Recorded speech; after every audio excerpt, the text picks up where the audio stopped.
La Espoleta, opinión y noticia, donde la verdad se ha vuelto una actividad de riesgo. Pasa que te cuente. Bienvenido y bueno, el episodio de hoy trata sobre el cambio climático y tenemos a nuestros tertulianos habituales, como es Manuel Delgado, psicólogo. Buenos días. Muchas gracias, Manuel. A Luis Sobral, jurista. Buenos días. Muchas gracias, Luis. A Salvador Pons, físico. Muchas gracias, Salvador. Y sin más preámbulo, vamos a empezar y lo primero que nos vamos a preguntar es la pregunta del millón. ¿Qué es el cambio climático? Puede empezar cualquiera. Bueno, si queréis empiezo yo por la parte que me toca. A ver, el cambio climático como tal es un ciclo que aparece en la Tierra cada cierto tiempo. Puede ser a escala mundial, a escala global o a escala mucho más pequeña, en el que el clima varía, no la meteorología. Hay que diferenciar entre meteorología y climatología. La climatología es a largo plazo. La meteorología es lo que te da el telediario todos los días a las 3 de la tarde. Sí. Y entonces, pues, es una transición entre el frío y el calor y ocurre. Hay épocas de frío, hay épocas de calor, hay épocas en las que el clima es mucho más templado y eso es el cambio climático original. Lo que se da por cambio climático actualmente no sabría ni definirlo, es algo que se han inventado. Bueno, vamos a ver qué otra opinión tienen los otros compañeros sobre el cambio climático. Hay poca diferencia a lo que ha dicho Salvador.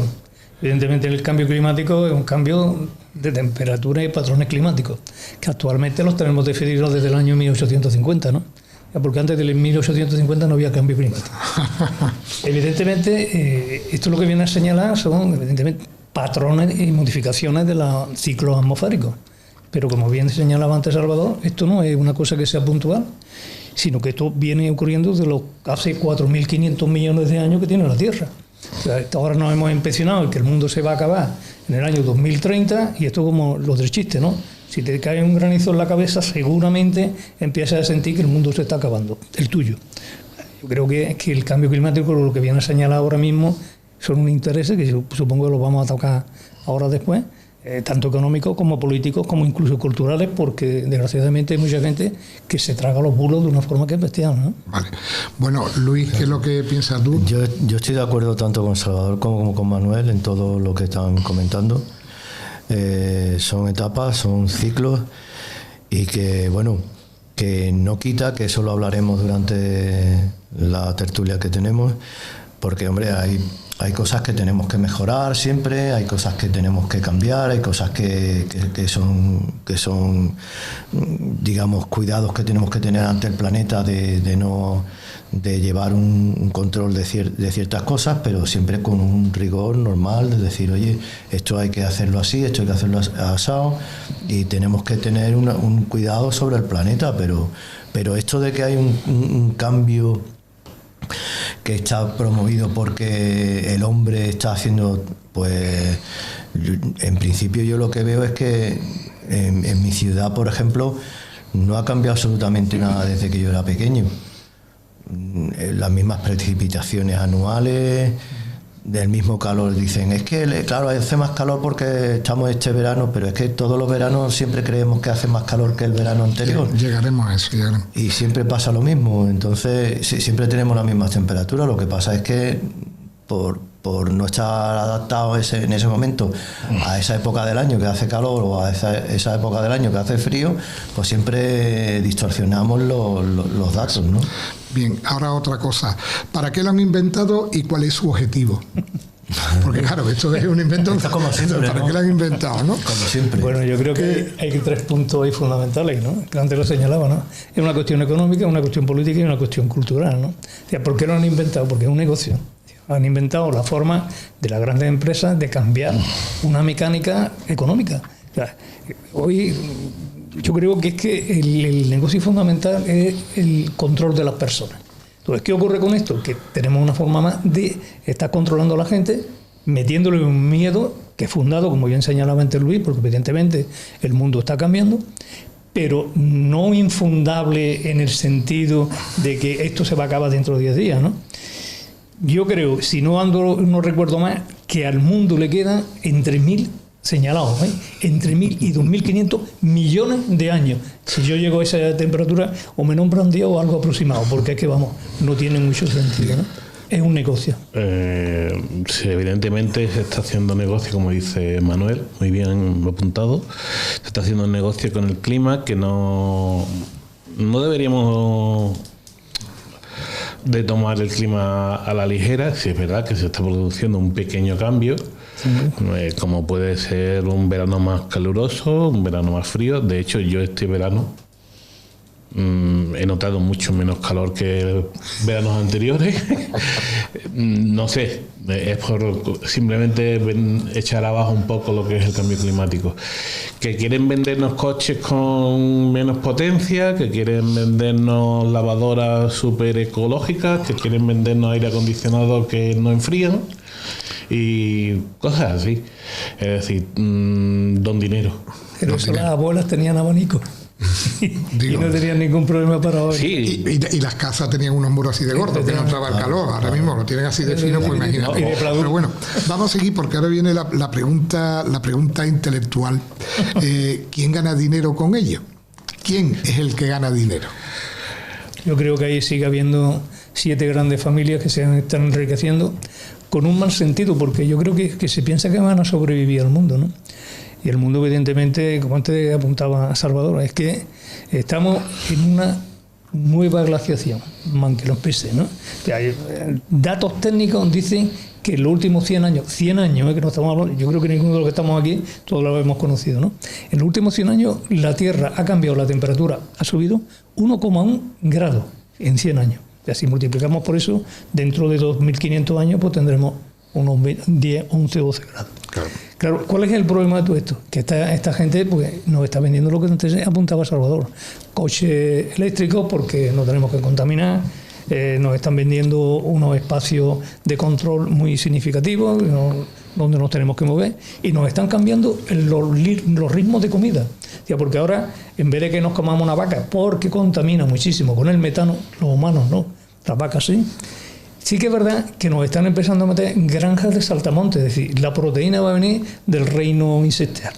Y los insectos van a ser el magnífico cambio de alimentación que se va a anexionar al clima.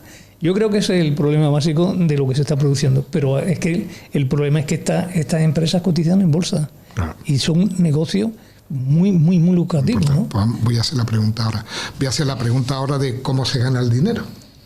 ¿Cómo veis que ganan el dinero? Porque claro, tú no haces un cambio climático ni organizas algo así a nivel mundial sin tener unas perspectivas económicas, sobre todo lo que habéis dicho antes de las grandes familias. ¿Cómo se gana? Bueno, está claro, se gana a través de las subvenciones básicamente. Te subvencionan el coche eléctrico, pero claro, tú pagas antes. Es así, tú pagas antes la subvención del coche eléctrico y así eso, en 2 o 3 años te la devolverán si alcanzan dinero para esa subvención. Yo personalmente, antes de comprarme un coche, un 2000 TDI de diésel que tengo, maravilloso, que suelta un humo blanco muy bonito, bueno, siendo irónico evidentemente, fui a por un eléctrico. Pregunté todas las condiciones y me dijeron exactamente estas palabras. Tú tienes que anticipar la subvención y después de aquí a 2 o 3 años te llegará si hay dinero para que te den la subvención. ¿Qué implica eso? Que te llegará la subvención o se la han comido con papas, como se comen todo en esta vida. Te dan... O cambian de opinión. Sí. Suelen ser bastante chaqueteros. Tenemos experiencia en eso. Hombre, como tenemos lo de los cambios de opinión de Zapatero, esos son mortales. Está claro. Luis, dime. Mira, yo os voy a poner un ejemplo práctico para que veáis la ironía de todo esto, ¿no? Nos están comiendo la cabeza con el coche híbrido eléctrico. Yo nunca compraría un coche híbrido, por ejemplo, bueno, eléctrico no lo compraría, pero sobre todo, pero híbrido menos porque Porque los 200 kilos que le metes al coche híbrido de batería te está chupando lo que vas a gastar en consumo de gasoil a tener que soportar esos 200 kilos de más en el coche, que para mí es una inutilidad. Pero después te voy a comentar lo siguiente. Vamos a ver, estamos poniendo el foco en los coches híbridos, en una serie de temas que todos son comerciales y para sacar dinero, para subvencionar y para todo este tipo de temas. Sin embargo, por ejemplo, en el Amazonas se está deforestando y nadie... sí, existen quejas, existen tal, pero los países que verdaderamente están deforestando el Amazonas se lo están tomando por el arco del triunfo. Sí, y ya no es por deforestar, sino simplemente porque eso tiene, yo lo veo desde un punto de vista de que ahí hay un hábitat y entonces ese hábitat pues lo estás disminuyendo, ¿no?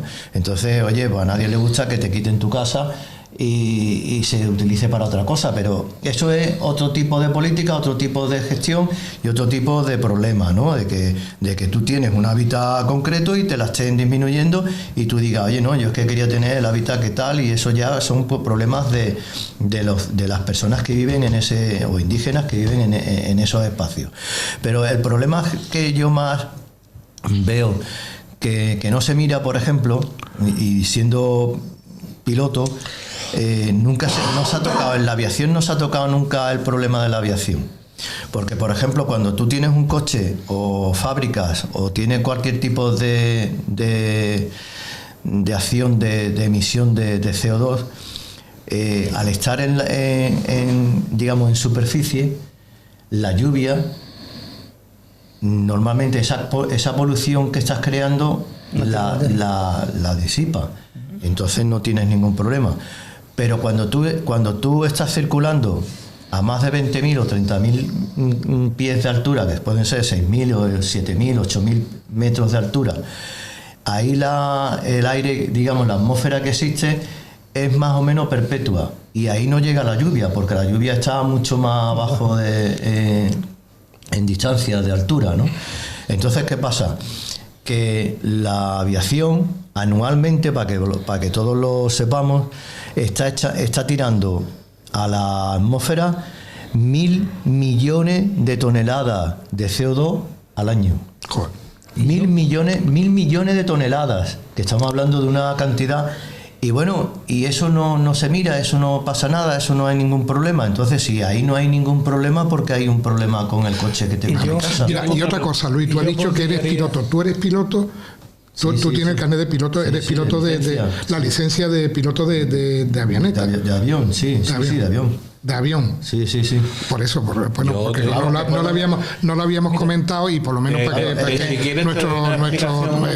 las personas que nos escuchan. Eso se mantiene siempre, eso está creando un CO2 ahí en la atmósfera, que eso no desaparece, porque no hay lluvias, porque no hay movimiento y lo que está creando es un CO2 ahí permanente. Yo quería apuntillar.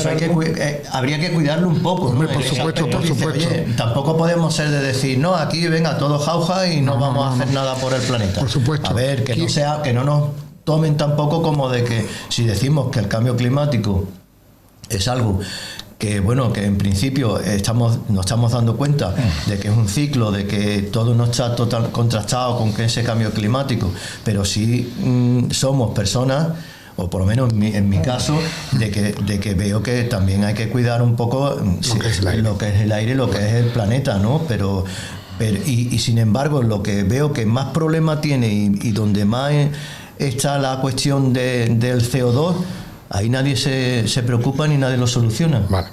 Bueno, vamos a ver, ¿quién de los dos, Manuel o Salvador? Iba a comentar una cosa simplemente. Nosotros, cuando tú vuelas en un avión, habitualmente tú coges 3 tramos de atmósfera. La atmósfera habitual que tenemos nosotros, la estratosfera, que es donde vuelan los aviones.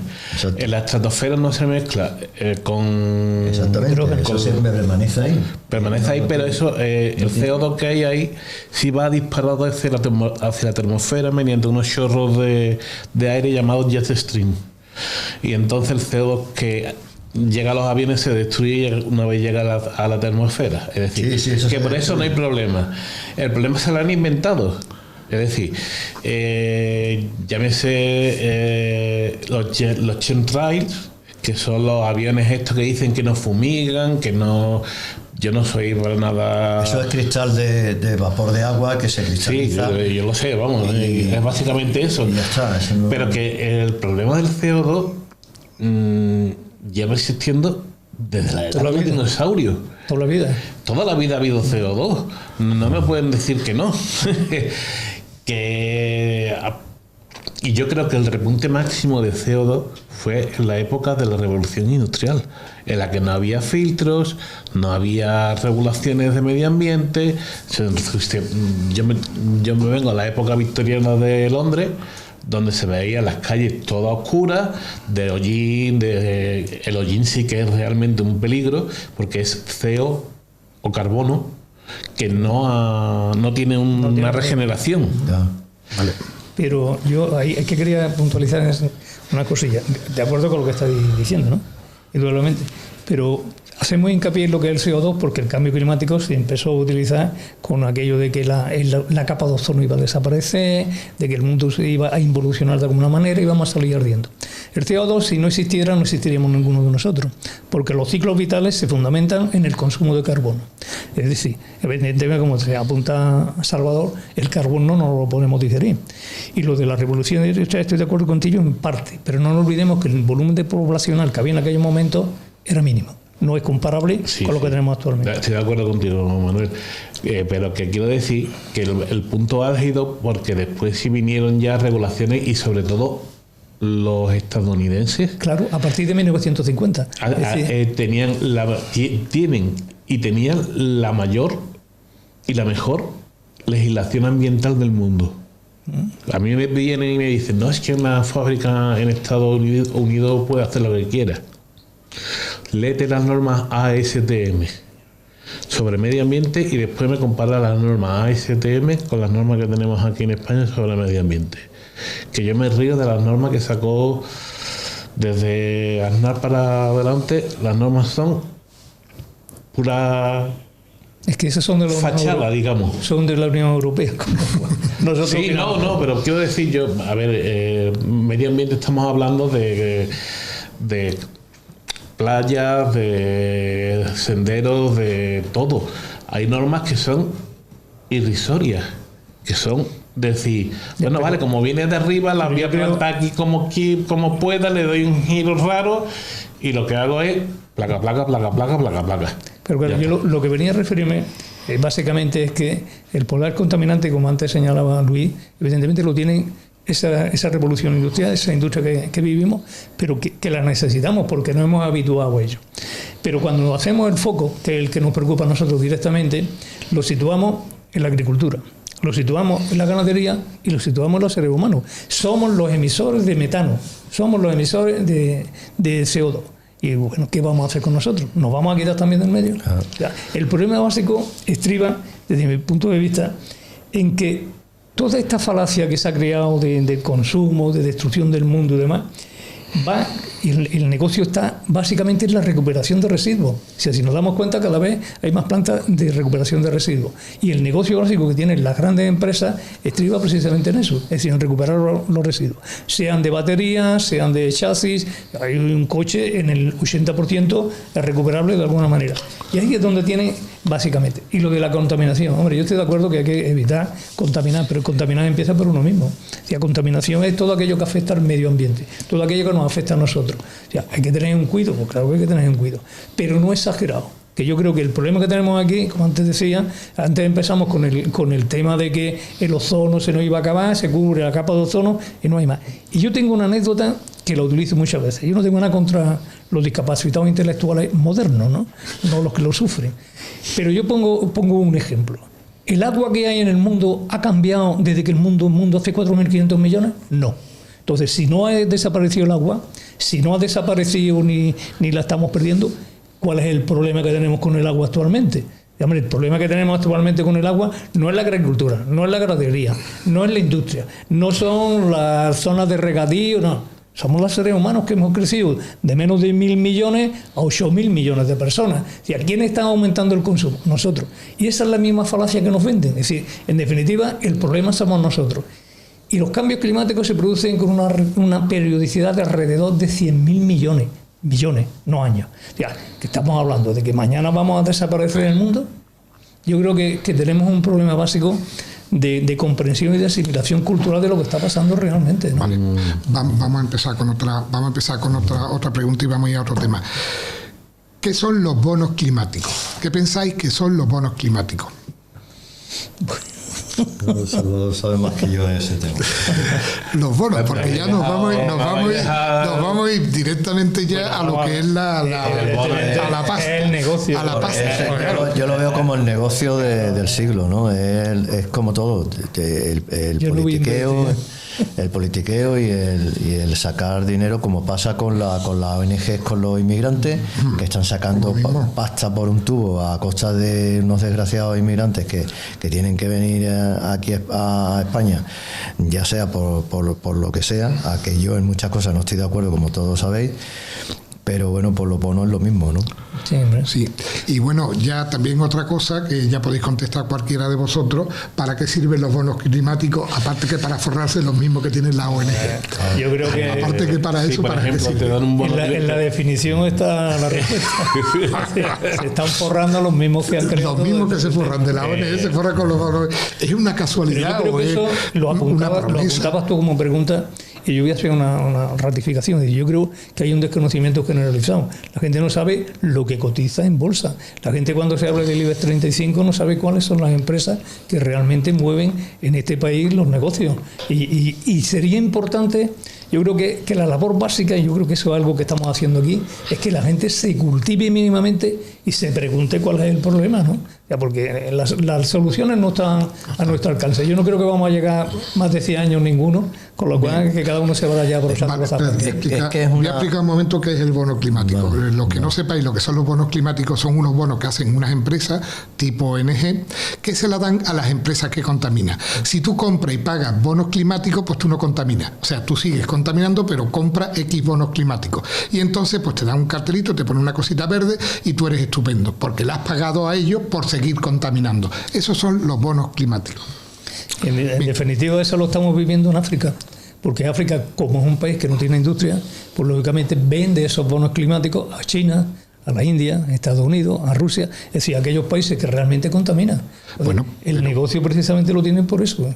No, pero no se los compran a África. Bueno, los tienen unas empresas multinacionales que son las mismas que tienen la ONG. El problema. Negocian con los africanos. Con los africanos, pero se lo llevan siempre los mismos. El tema está en que lo que decía Alfonso, que sí es verdad que aquí se paga por contaminar. Por seguir contaminando. Por seguir contaminando. Es decir, yo lo he metido todo entero, pero cuando a ti te dan un dinero por contaminar, lo aceptas divinamente. No te preocupa el medio ambiente, no te preocupa ninguna otra cosa, mientras que haya movimiento de dinero. Tanto el bono climático como otros tipos de bonos que hay, lo que te permite es seguir siendo contaminante. Entonces, esto es como la bula papal. Yo puedo ser un pecador, pero voy, pago mi tributo al Papa y Dios me libre. Salvo Julio II, me parece que no había otro Papa que lo ofenda.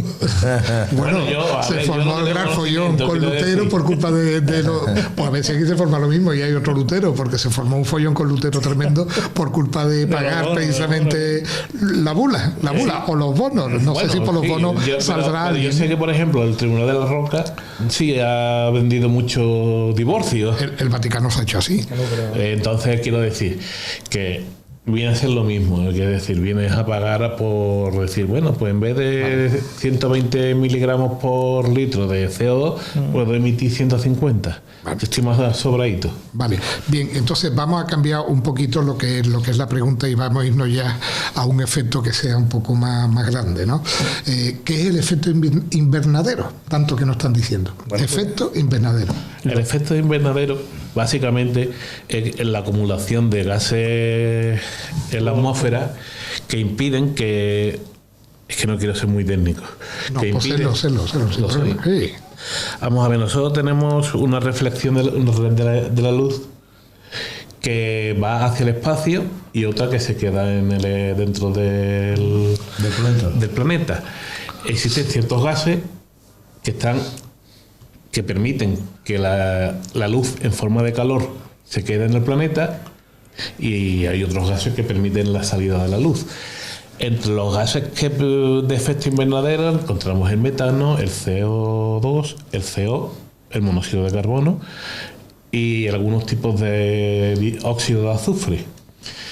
¿Qué pasa? Que la elevación de esos niveles eleva el efecto invernadero, es decir, aumentan la temperatura del planeta. Lo que yo no estoy de acuerdo, y mira que lo he estudiado a fondo y lo he tenido que plasmar negro sobre blanco, es en que esos gases sean en tanta cantidad que nos permitan aumentar la temperatura del planeta en 2 grados. Yo fui a una conferencia de un general de la Marina que estaba con el CSIC estudiando el tema de los polos, el tema del calentamiento global en los polos. Y él nos llegaba y nos decía: es que los polos no se están derritiendo, es que es mentira. Un aumento de 1 grado desde menos 18 a menos 17, ¿hay menos hielo por ello? No. Es decir, yo me meto en una nevera con un vaso de agua con hielo que está a menos 18 grados, seguramente haya más hielo que menos, porque se congela. Con lo cual es una falacia el tema del efecto invernadero. Además que es un efecto que es beneficioso, por lo que antes estábamos hablando. Lo necesitan las plantas y la combustión del mismo, pues evidentemente lo que hace es regenerar los ciclos. Eso lo vivimos y se ha vivido en el mundo de toda la vida. Cuando abrimos muchas veces los telediarios, yo afortunadamente no los veo, nos encontramos América ardiendo. Y dices, ¿tú qué estás ardiendo? Pero es que el mundo siempre está ardiendo, donde hay muchos árboles y muy poblados. Si no se limpian, si no se cuidan, pues evidentemente terminan produciendo ese incendio. Eso es perjudicial. Es que la tierra se regenera precisamente con eso. Entonces lo que estamos obviando, una política que ahora mismo la estamos viendo, la Unión Europea está generando una política de recomposición del mundo rural. Es decir, está quitando las presas porque son innecesarias para que el bosque se desarrolle. Oiga, deje usted que el mundo sea rural, sea como sea, pero podamos vivir todo el mundo y vamos a crear otro tipo de política. Y hay un problema que básico, lo que tú bien señalabas, ¿no? Es decir, es que la acumulación de gases en definitiva existe toda la vida, en mayor o menor medida. ¿Que eso está produciendo el deshielo de los polos? Sí, pero ¿a qué plazo? Es que lo que tenemos que hablar no es de la realidad que se produce, que eso se ha producido durante 5 glaciaciones que ha habido. Ya, evidentemente se está produciendo, y está produciendo un cambio, lo que es el eje de la Tierra, variando la flexión que está utilizando y la incidencia del Sol, y lógicamente la variación de ese eje en consecuencia de la circulación del agua. Pero estamos hablando de millones de años, es que no estamos hablando de días. Entonces, yo creo que eso es lo que hay que enseñarle a la gente, y que se dé cuenta que no hay que tenerle miedo, sino que hay que vivir la realidad del día a día. Es que lo que yo veo, por ejemplo, además es contradictorio, es lo que está pasando aquí en España, por ejemplo, con la destrucción de las presas, ¿no? Es que eso es un crimen.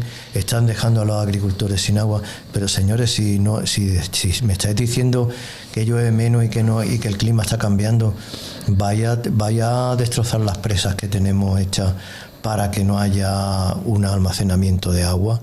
Y además, ¿con qué fin estás dejando a unos agricultores por el puñetero clima?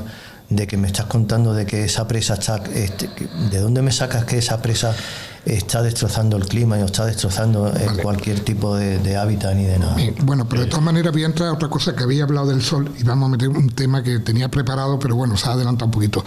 El sol es magnético y cada 12 años cambia lo que es el polo sur y el polo norte. O sea, cada 12 años cambia. Influye en el cambio climático, la modificación del sol, que cambie el polo sur y el polo norte. Pero la Tierra también cambia. Claro, pero el polo sur deja de ser el polo sur para pasar a ser el polo norte. Efectivamente, porque además es la estrella Vega la que pasa a ser el norte magnético. Te voy a corregir un poquito, Alfonso. Cada 12.500 años. Cada 27.000 años se produce el ciclo completo. Es decir, yo creo que estamos ahora mismo. Cada 12 años cambia. Cada 12.000 años. Cada 12.000 años. No, pues esto es una fake news auténtica, ¿eh? Sí, eso de la base ya. Estoy a partir de ahora ya. Cada 12 años cambia el polo norte al polo sur. Pero después de esto, no me extrañaría que estuviera en Twitter. Estamos hablando a unos niveles que yo creo que tenemos un problema. Tenemos que ajustarnos un poquito. Es que la edad geológica y la edad cósmica no tiene nada que ver con la eso. Bueno, yo creo que por ahí está, y efectivamente así, pero es que esto se viene demostrando, por conocimiento, yo creo que lo conocéis, ¿no?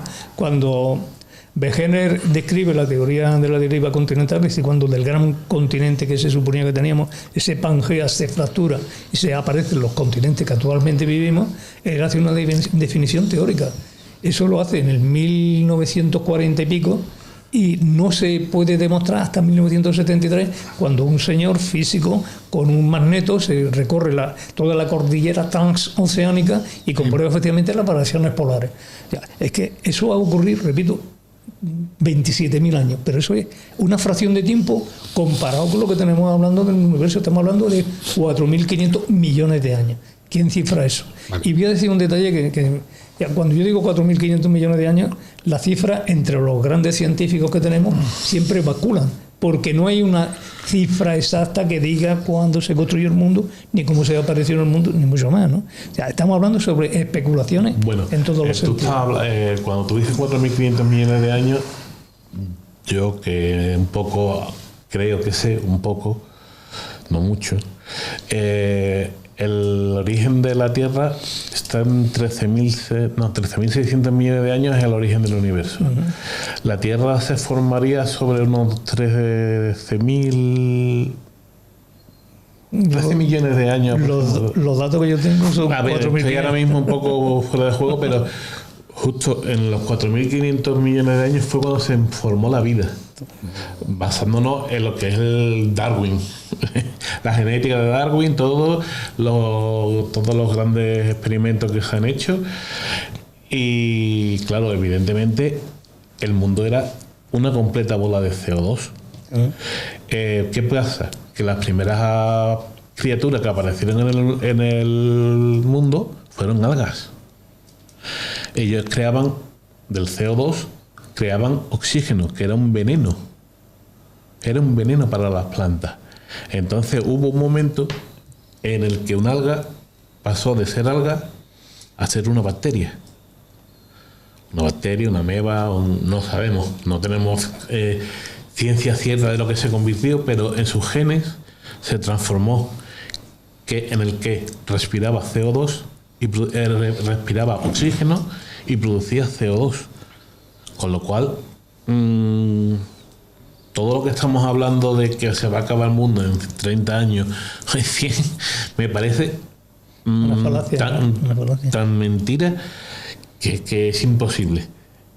Y un apunte que quería hacerle a Luis, lo de las presas es una pena, evidentemente, no ya porque las hiciera Franco sino que ya en esas presas hay un ecosistema formado a lo largo de ¿cuánto? 80 años. Están destrozando un ecosistema para que el río siga su curso, y es una pena. Bueno, están destrozando ese ecosistema para vendernos agua embotellada, claro, no para que el río siga. Para crearnos una dependencia, o sea, es que sigue el rastro del dinero y ya lo tienes ahí. Aparte, el río, si sigue el río, en las épocas estivales, ese río se seca. Claro. Entonces matas todo lo que haya. Entonces, si tú lo que haces es que perdure todo el año ese agua, lo que estás haciendo es ayudar a que ese ecosistema se establezca y perdure, ¿no? Bien. Bueno, ahora mismo otra cosa que quería preguntaros es, los modelos no son predicciones. Cada vez que decimos hay un modelo, no son predicciones. ¿Por qué tenemos que creer en ellos?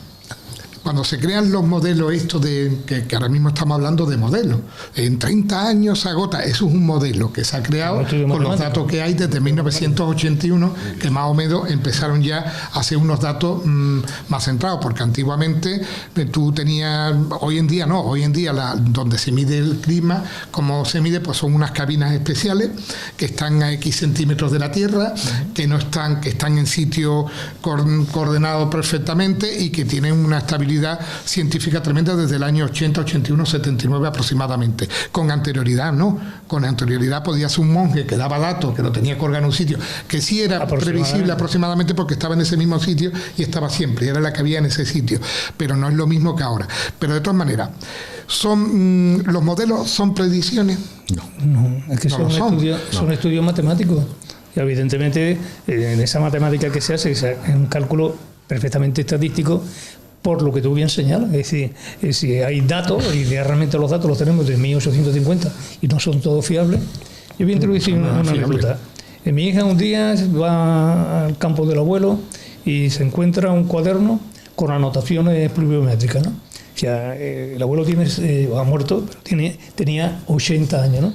Hace unos 100 años viene midiéndose día por día el índice pluviométrico que se produce en Jerez. Y claro, cuando la niña empieza a ver aquello, me dice, Manuel, esto no ha cambiado en los últimos 100 años nada. Es que ese es el problema. Es decir, cuando tú miras los datos estadísticos reales, no coincide con los patrones evidentemente estudiados. Y de hecho lo tenemos. Y ahora mismo nos están hablando de una dana, que ha sido toda la vida de Dios, una tormenta, una gota fría, y que ahora mismo nos creemos que son magníficos porque a alguien se le ocurrió renombrarlo y apuntarse un tanto a nivel cultural. No tiene otra cosa. Y evidentemente se están produciendo cambios, yo creo que todos estamos de acuerdo en ello, pero no hay que darle una significación, lo que antes señalaba Salvador, en el tiempo, la temporalidad, que no son 30 años, que estamos hablando de márgenes de miles de años. Es que todo está enfocado a fortalecer lo que hemos hablado aquí en anteriores tertulias del 2030, del 2050, y asustarnos y meternos. El 2100, el 20... Ya no sé por dónde van a llegar, pero bueno. No, ya van por el 2050. Por el 2050. Entonces todos esos datos que muchas veces ellos lo manipulan a dar fortaleza a esa cultura de la Agenda 2030, claro. que es lo que realmente nos quieren meter en la cabeza y es lo que nos quieren para que estemos conformes con esto. Me quiero retractar de lo que dije antes, es verdad, tiene Manuel razón, el origen de la Tierra fue 4.500 millones de años, se me ha ido un poco la temporalidad. Pero sí es verdad que lo que nos quieren vender es básicamente miedo. Miedo, nos quieren vender básicamente mucho miedo. Y no sé hasta dónde vamos a aguantar el miedo. Porque a mí esto principalmente no me parece una solución al cambio climático. Si no fuera la solución al cambio climático, pues el inventor debería de tener el premio Nobel. Y volviendo a lo de los modelos, el modelo son una serie de ecuaciones que te dan una proyección dentro de un intervalo. Es decir, un intervalo que puede ser desde un año, 50, 100... pero fuera de esos intervalos, más allá de eso, es imposible. Y una de las cosas más difíciles que tiene la física dentro de lo que es la física de la meteorología y de la climatología es los modelos de la Tierra, porque son tan cambiantes que no hay soluciones a las ecuaciones que te digan cómo va a ser el clima dentro de 50 años. Es que no las hay. Y eso ya te refuta todo lo que es Agenda 2030. Punto. Bien, bueno, otra cosa, vamos a cambiar un poquito de tema. ¿Creéis que pasará, porque ya estoy viendo más o menos lo que estáis comentando, que pasará con el calentamiento global lo mismo que pasó con que la Tierra era plana? Sí, hombre. Yo creo que eso, el negacionismo existe ha existido y existirá. Tengo por ahí un recuerdo de una frase, no recuerdo ahora mismo quién lo dijo, creo que fue Santiago, no me acuerdo el apellido, lo hice, que decía que han existido negacionistas desde después de la Segunda Guerra Mundial. ¿Por qué? Porque cuando se crea el telón de acero, es decir, la Guerra Fría, automáticamente los servicios secretos americanos intentaban desvirtuar cualquier información que había, ¿no? Y eso se hizo extensible. De eso había anécdotas de negacionismo que se han producido, que 100 años después se han verificado que eran totalmente ciertas. ¿El por qué? Por lo que antes señalaba Salvador, es decir, cuanto más miedo tenga la población, más control existe. Es decir, un sistema de control social absoluto. Ingeniería, básicamente, ingeniería social, ingeniería económica. Eso lo inventó Chomsky y no se equivocó. No se equivocó. Bueno, vamos también a otro tema también que pasó lo mismo que el calentamiento global, que fue en 1970 se hablaba del enfriamiento global. Y se gastó, no, porque es la realidad. O sea, en 1970 y se gastó un dineral, un pastizal en el enfriamiento global. Se dieron cuenta que la Tierra no se enfriaba y entonces dijeron, bueno, pues vamos a cambiar de palabra. Y cambiaron de palabra. ¿Qué pensáis de eso? Pues mira, creo que si no recuerdo mal... Enfriamiento global. Le llamaron circulación atlántica meridional de retorno, porque empezaron a hablar de la corriente del Golfo, ¿no? Que fue cuando detectaron que había variaciones, ¿no? Como si la corriente del Golfo no se nutriera del agua caliente que llega al Ártico y una vez que baja ya fría, enfriando y haciendo un ciclo de circulación de aguas que es importante.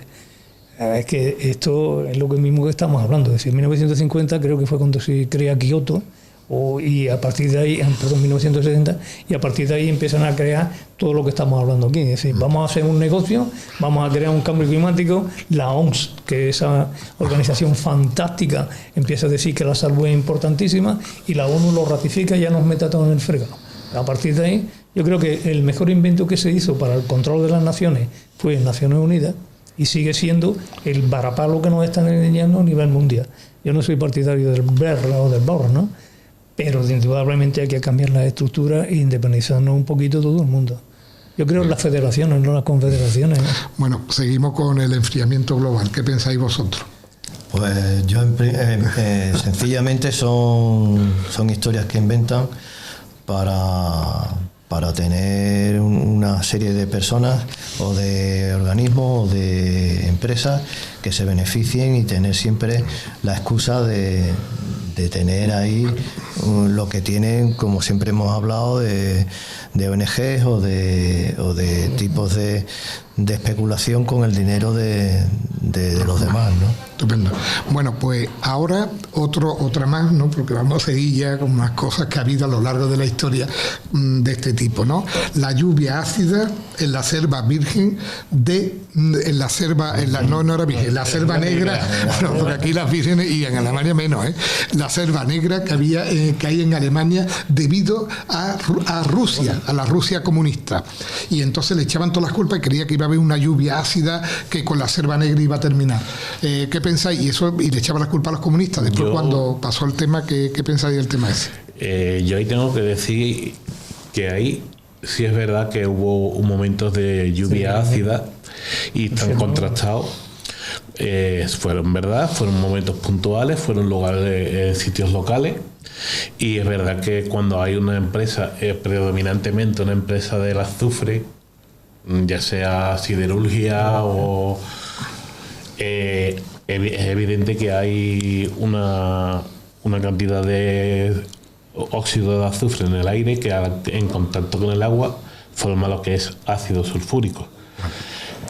Pero fue un boom ecológico, vamos a dejarlo ahí, pero bueno, sí, es algo natural, no es, pero sí es algo que hemos visto y veremos justo cuando haya un volcán en erupción. ¿Por qué?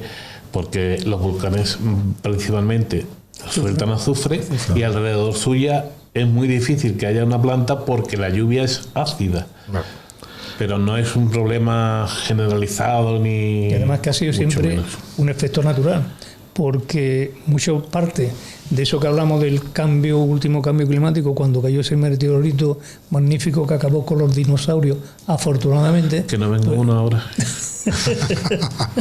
Y bueno, produce rápidamente eso, lluvia ácida. Bueno, pues la lluvia ácida, como tú bien señalas, una vez que se mezcla con agua se va diluyendo y desaparecen los efectos. La cantidad está muy asociada a lo que tú señalas. Decía, la industria ahí se tuvo un papel importante porque aumentó los niveles. Pero trascendencia pasó el efecto y estamos otra vez donde estábamos. Bien, bueno, y otro tema también que quería... Se pusieron normas y se pusieron controles y se pusieron filtros para que eso no pasara y ya está, simplemente solucionar. Pero esas cosas se solucionan sin... Como pasó con Chernobyl, como ha pasado con muchos de los efectos que hemos sufrido. Igual que pasa en Japón con lo que...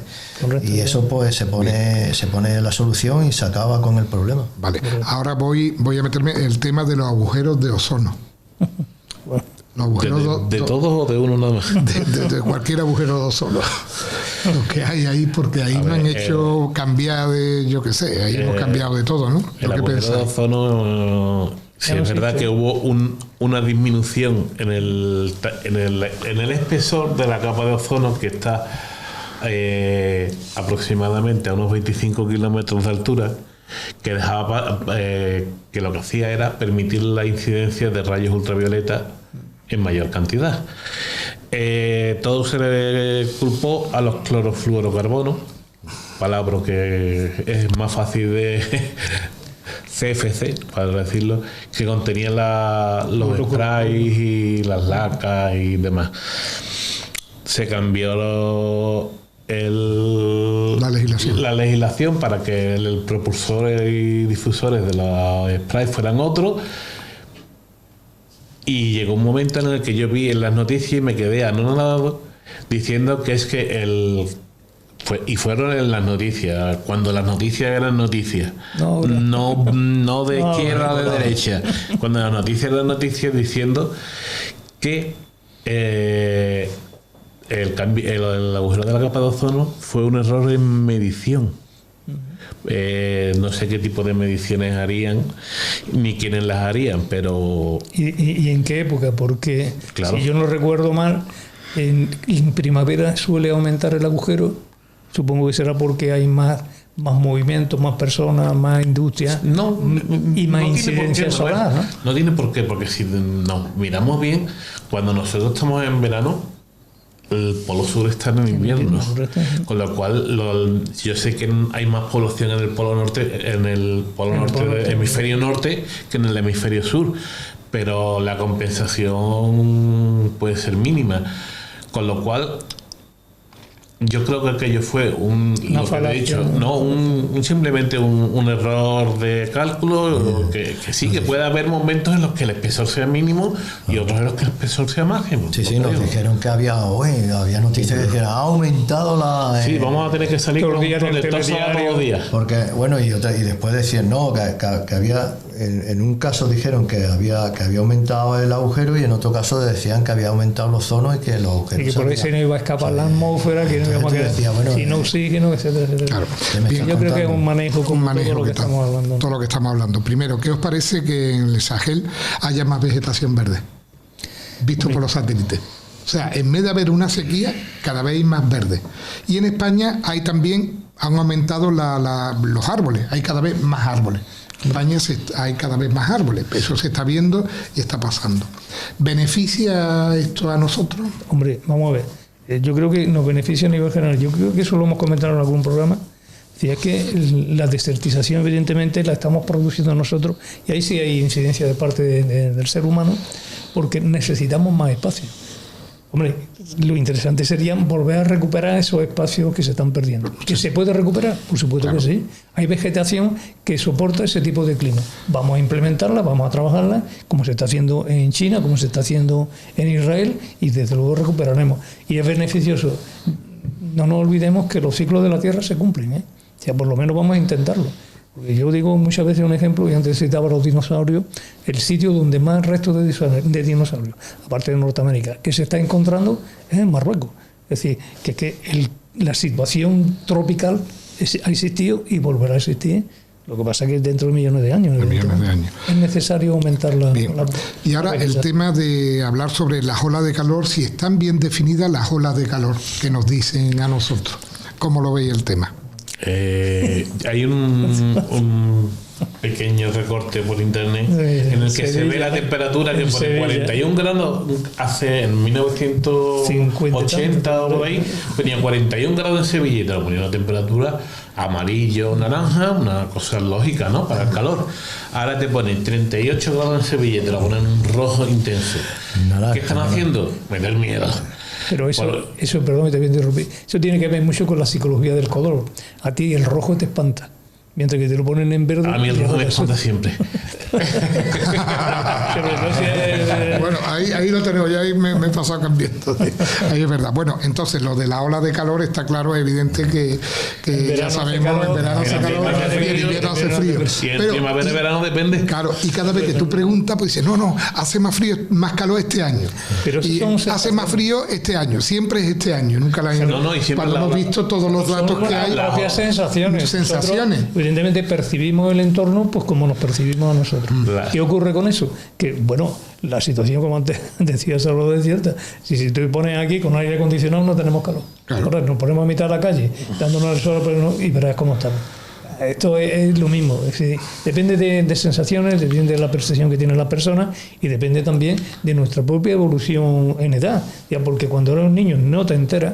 Y cuando ya eres una persona muy mayor, evidentemente te dicen eso, que beba mucha agua para que te hidraten o te deshidraten. No, sí, porque las personas mayores precisamente, por un puntualizar, no tienen la sensación de sed y de hambre que tenemos los más jóvenes, pongámonos todos. No, todo el mundo. Lo que pasa es que con el tiempo se va deteriorando y la vas perdiendo. Bueno, ahora otra cosa, si tenéis algo más que decir, queréis decir algo más, ya que se haya quedado algo que yo no haya preguntado. Yo animo a muchas personas a que cojan un libro. Hay uno maravilloso de Isaac Asimov que se llama Ciencia Física, que te lo explica todo maravillosamente cercano, sin grandes ecuaciones, sin grandes... y se informen de lo que es desde el origen del universo hasta nuestros días. Asimov sí que murió hace unos 40, 50 años, pero yo creo que su obra se puede llevar a la actualidad totalmente. Bien, yo creo que hay, fundamentalmente yo creo que lo hemos dicho todo, y lo que apunto muy bien a lo que está diciendo Salvador. Yo creo que es importante que pensemos por nosotros mismos, que no nos dejemos de llevar por lo que intentan interpretarnos, que no son las verdades. Las verdades absolutas no existen. Y yo creo que antes lo hemos apuntado aquí todo por una sencilla razón, porque hacer un patrón es crear un invento. Esos son los algoritmos mágicos que ahora dice la gente, es que me escucha el teléfono. Sí, ¿por qué? Porque se fundamenta en lo que usted pregunta o lo que usted busca. Eso nos está pasando con todo el mundo. Por eso es importantísimo lo que señalaba Salvador. Hay que leer, hay que mirar. Y si encuentras algo mejor, te cambia. Pero hasta que entonces... Yo lo único que quiero señalar es que es lo que más, prácticamente lo que están diciendo ellos, ¿no? Tenemos que tener una conciencia social, una educación. Y simplemente ser educados. Sabemos que por ejemplo, en nutrición, tú no vas a comerte todos los días un chuletón de vaca. Lo normal es que tú comas carne pues una serie de veces a la semana o al mes y tener una dieta variada, como es la dieta mediterránea, que seas educado y no tires plásticos por ahí, por donde sea, y seas una persona educada y tienes una papelera y la tiras en el sitio donde tienes que tirarla. Y como eso, pues todo en el planeta tienes que tener una educación y un saber estar y un saber vivir y un saber compartir el planeta y cuidar un poco lo que es una serie de cosas. Tú no puedes ir a una reserva de corales y empezar a pegar martillazos para llevarte corales. Entonces eso es lo normal que tenemos que aprender y tenemos que a saber cuidarlos, a saber tratarlos, a saber cuidar el planeta en el sentido de ser personas conscientes, como están ellos comentando, y saber que todo tiene que ser no extremistas, sino simplemente ser unas personas dadas a cuidar el planeta y a hacer lo que te enseñe educadamente y por la lectura y por la información que siempre intentes tener. Vale. Bueno, pues ya sin nada más, solo nos queda una cosa. Primero, mi agradecimiento a los tertulianos por su colaboración. Creo que ha salido un video podcast muy interesante y la verdad que se ha aportado bastante conocimiento por parte de los tres. Y pediros que os suscribáis. Este canal está empezando y siempre es interesante que os suscribáis para que los algoritmos nos miren mejor, aunque yo creo que nos están mirando bastante bien después de lo que estamos diciendo. Y sin nada más, despedirnos y hasta el próximo programa, y muchas gracias por habernos visto. Un saludo virtual a todos.